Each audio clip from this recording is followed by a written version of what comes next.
इसी के साथ हमारे आपके कायद जनाब अब्दुल्ला खान दुर्रानी उर्फ बाबा जानी खान साहब को मैं दावत देता हूं कि अपने ख्यालात का इजहार करें।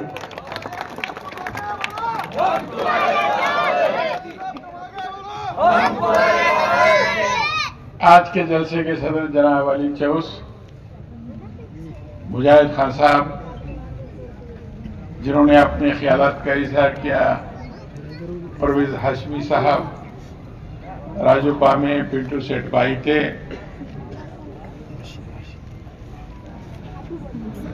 स्टेज पे विराजमान सभी मोहतरम हजरात, नौजवान दोस्तों, बुजुर्गों और साथियों,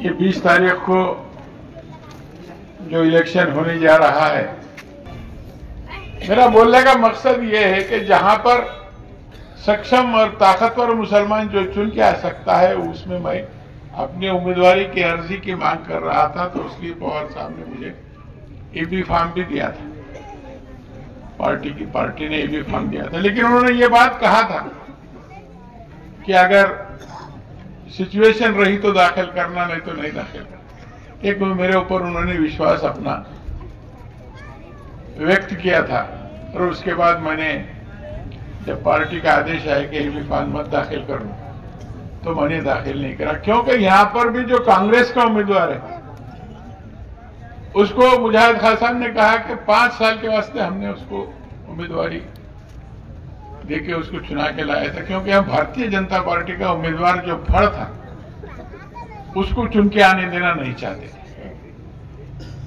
और मैं विधान परिषद का आमदार था, और मैंने ये बात वाज़ेह तौर पे उनको कहा था कि आप, और मैंने तकरीर में जब उनकी कामयाबी की न्यूरनुक निकली और उसमें फखराबाद महल्ले में जब उनकी मेरी तकरीर हुई, तो मैंने कहा था, लेकिन उन्होंने वो बात को नहीं सुना। उन्हें बस मैं सिटिंग एमएलए हूं, मैं सिटिंग एमएलए हूं, ऐसा कर करके अपना उम्मीदवारी कांग्रेस पे प्रेशर डाल के उन्होंने कायम रखी। इसलिए मुझे अपक्ष उम्मीदवारी भरना पड़ी, और यकीन मानिए मैंने अपने जिंदगी में परवेज भाई विधानसभा का ये 5वां इलेक्शन में लड़ रहा, 4था, लेकिन इस कदर अच्छा खुशगवार माहौल मेरे को कभी देखने को नहीं मिला। हर देहात में जाता हूं, हर खेड़े में जाता हूं, तो लोग 10-10, 11 बजे तक इंतजार करते हैं, और लोगों का एक ही मकसद है कि ये आमदार को भी हटाना है और ये सरकार को भी हटाना है।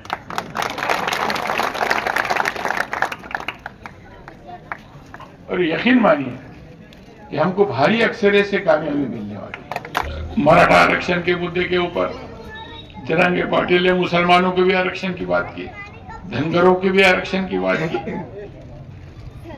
मैं इसलिए ये बात कह रहा हूं कि हमारे बहुत से कायद हैं जो हम सेकुलर पार्टी में रहते हुए भी कभी उन्होंने मुसलमानों के आरक्षण की बात नहीं की, लेकिन जरांगे पाटिल ने की।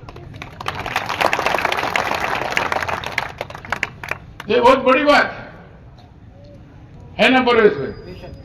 अपन सेकुलर पार्टी में हम देखते हैं कि हमारे लीडरान जो है मुसलमानों के आरक्षण की बात जब आई तो खामोश हो जाते, लेकिन जरांगे पाटिल ने कहा कि मैं मुसलमानों को भी आरक्षण मिलना चाहिए। तो मैं कहना यह चाहता हूं कि उनका भी अपने को इस इलेक्शन में एक उनके नजरियाती तौर के ऊपर भी और उनके कार्यकर्ताओं के, उनको मालूम है कि हमने भी बहुत कोशिश, जब भी उनके मराठा समाज के मोर्चे, मराठा समाज के आरक्षण के ताल्लुक से आंदोलन हुए, उसको मुसलमानों ने अपने तौर पर खुलकर मदद की। तो मेरे बुजुर्गों, दोस्तों और नौजवान साथियों, मैं आपके ऊपर पाथरी शहर की जिम्मेदारी देता हूं। ये मेरा इलेक्शन नहीं है, आपका इलेक्शन है। मैं जीता तो आप जीते, क्योंकि आपका नाम मेरे नाम से जुड़ा हुआ है और मेरा नाम आपके नाम से जुड़ा हुआ है। तो मुझे उम्मीद है कि आने वाली 20 तारीख को जो 7 नंबर का ऑटो रिक्शा का बटन है, वो ऑटो रिक्शा जो है बंबई को जाने के लिए अब परवेज भाई आप बोले ऐसा होता, इधर से ऑटो रिक्शे में बैठ के जाके उधर से हेलीकॉप्टर में जाते हैं।